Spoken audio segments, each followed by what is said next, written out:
What's going on, guys? I'm Brandon, I'm Tiffany. and we make B&T's radical boas and pythons. And today we're going to be doing a video on the enclosures and all the stuff that you need for snake husbandry.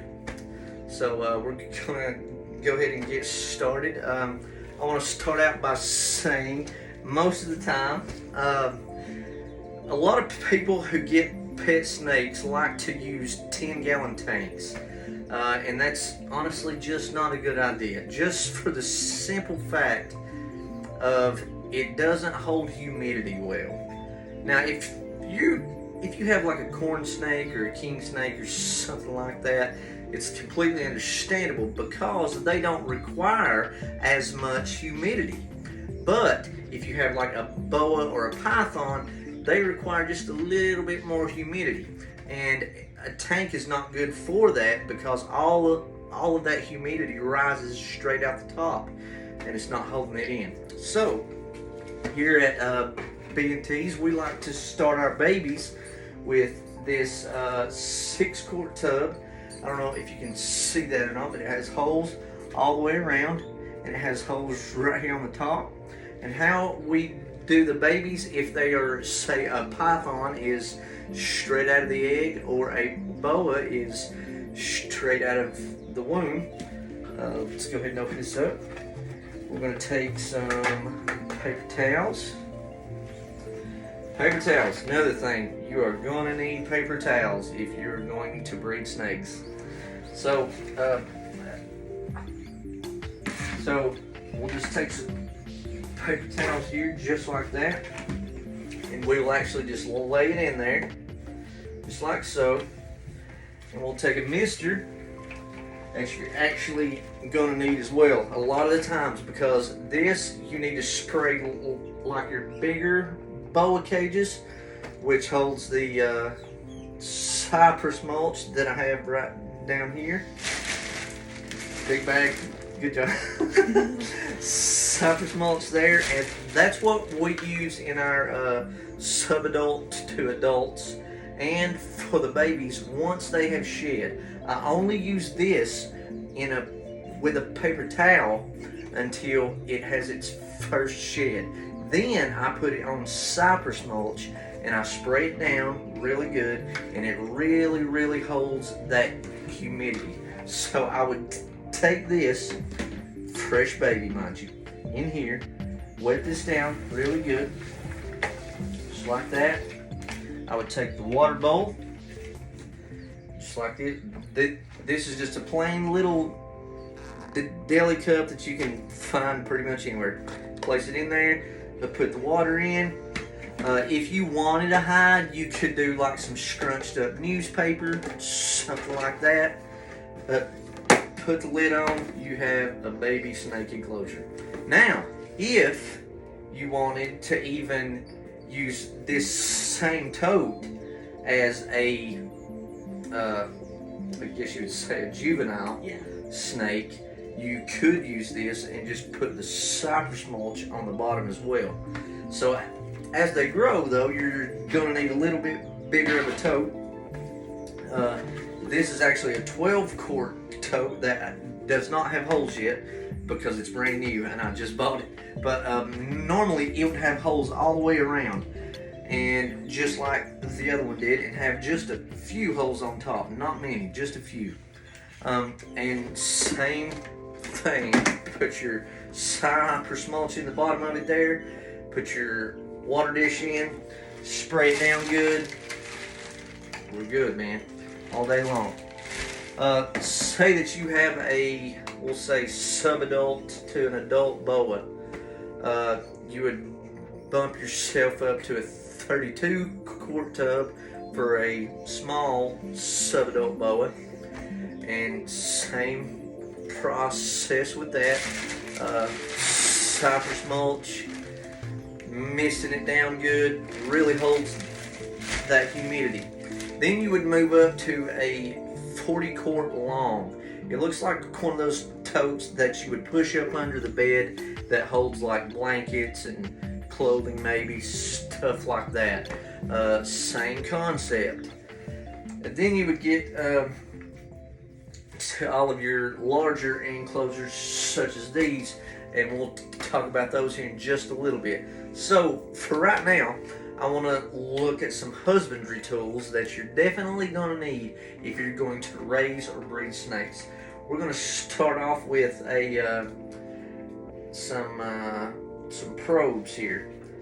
You're going to want to sex your snake. There's a few ways of sexing snakes.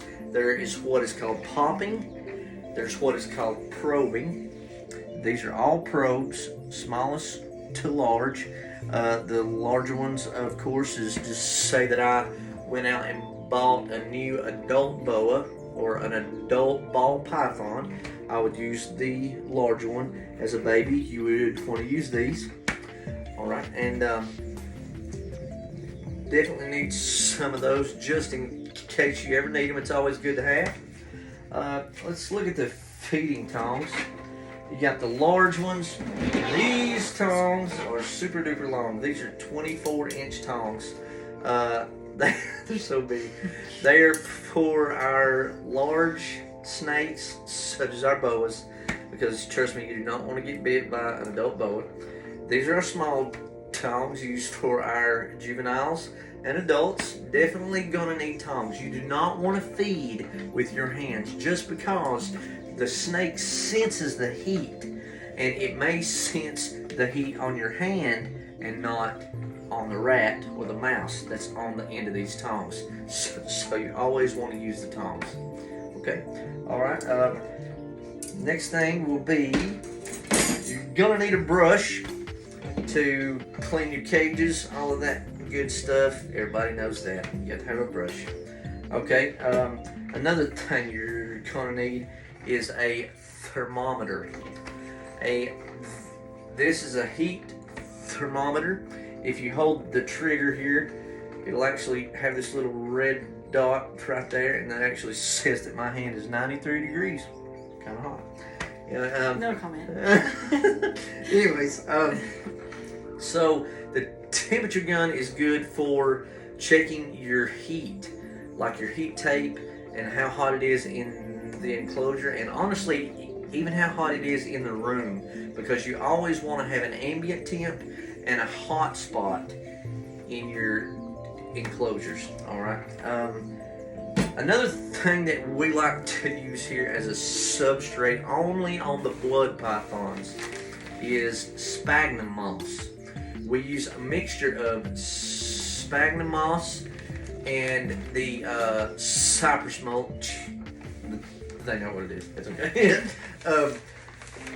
We mix that up really good, and that sphagnum moss really holds the humidity. And we only use it on the blood pythons because the humidity has to be just a little bit higher on them than it does a ball python or a boa constrictor. One of the last, well, no, it's not one of the last things, I'm sorry. Next, we have a scale. You're going to need some kind of a scale. More than likely, a digital scale would be better. This one is from Vivarium Electronics. I ordered this on Reptile Basics. You can use a kitchen scale. Any kind of scale is totally fine. You want to weigh your babies to make sure that they are growing properly at a good rate in a good time span. All right, let's move on to the next thing. To clean with, here at B&T's, we like to use a mixed solution of chlorhexidine. It is actually veterinarian approved.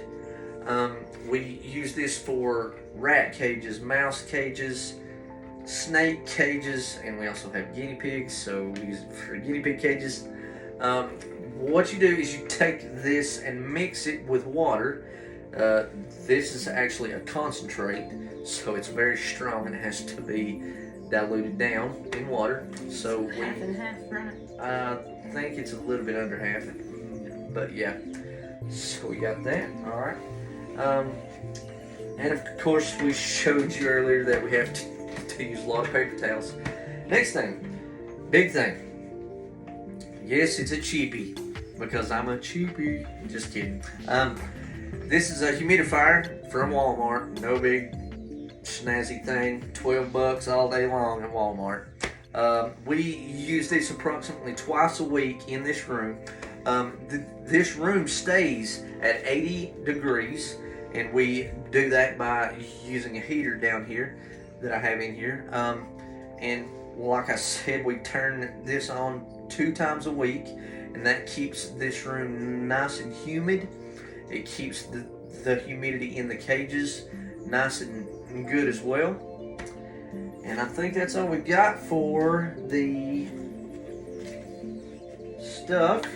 Now we're going to move on to the enclosures. One more thing I forgot to mention, guys, is you're going to need snake hooks.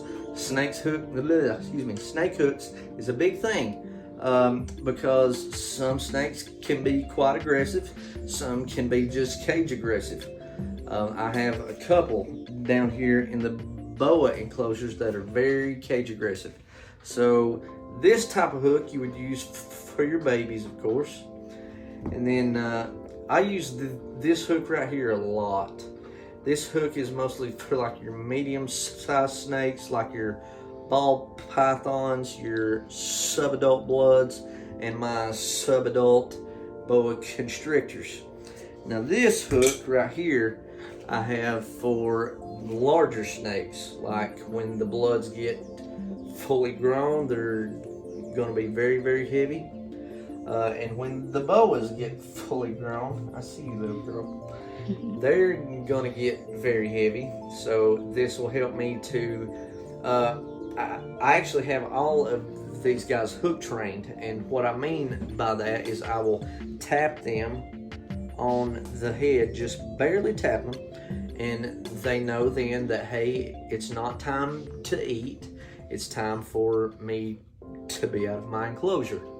Also, if somebody is being grumpy or something like that, I use all of these hooks to guide their head away from my body. So that's it on the hooks. Alright guys, so now we're going to talk about these big PVC enclosures I have here. All 6 of these, all the way down the line here, were actually all together, they were $2,000. Yeah. Yes, it is an investment. I will use these for my adults, and they will actually breed in this. Now I'm going to go ahead and show you how all this operates here. So to open up the doors, you just unlatch here, here, here, and here. And I know that you see all of these tags, and we'll be talking about all that in a separate video. So if you open up here, you open up here. Okay, now, if we look in here, I just have just a simple hide here. It's a little dirty. Right back there in the corner, that is actually a probe that runs all the way down onto here up under this mulch.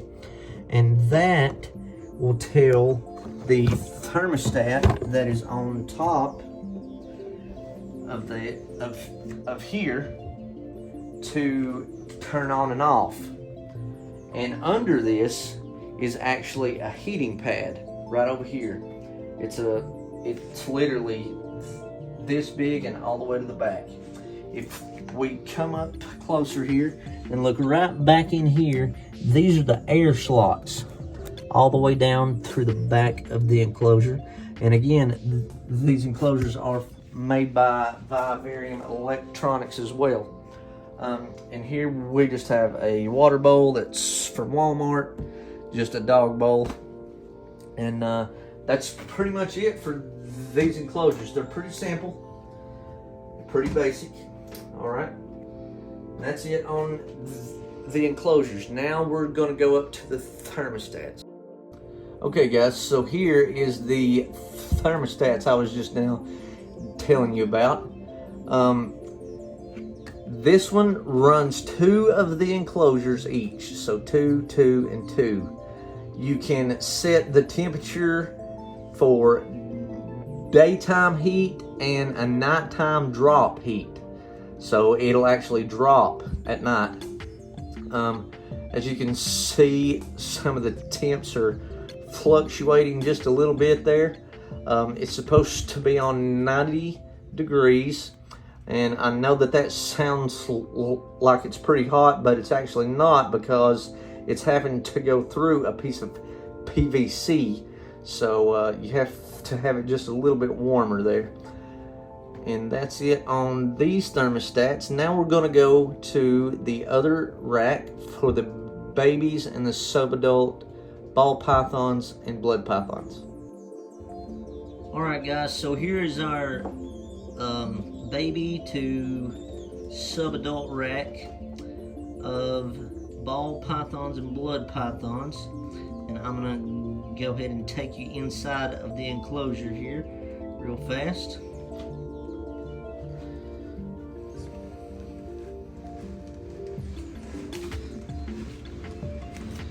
Alright, if you want to hold that there for me, Tiffany.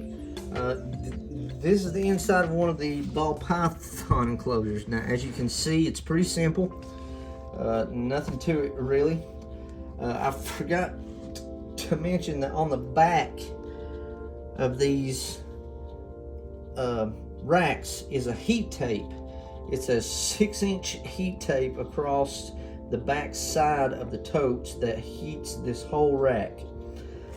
Each tote has a 6-inch strip, and this right here is just literally a bowl, a takeout bowl that I've made into a hide. You don't have to have no big expensive snazzy hides or nothing like that, guys.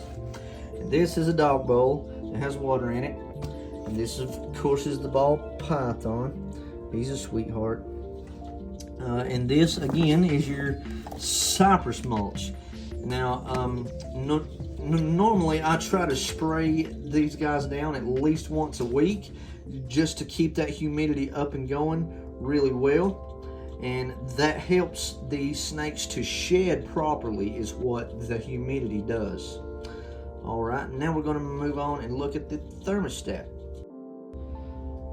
All right, guys, and this is actually called a rheostat. It's basically the same thing as a thermostat. It has a probe on the end of it that actually just dropped off, and that's why the temperature is going down so rapidly.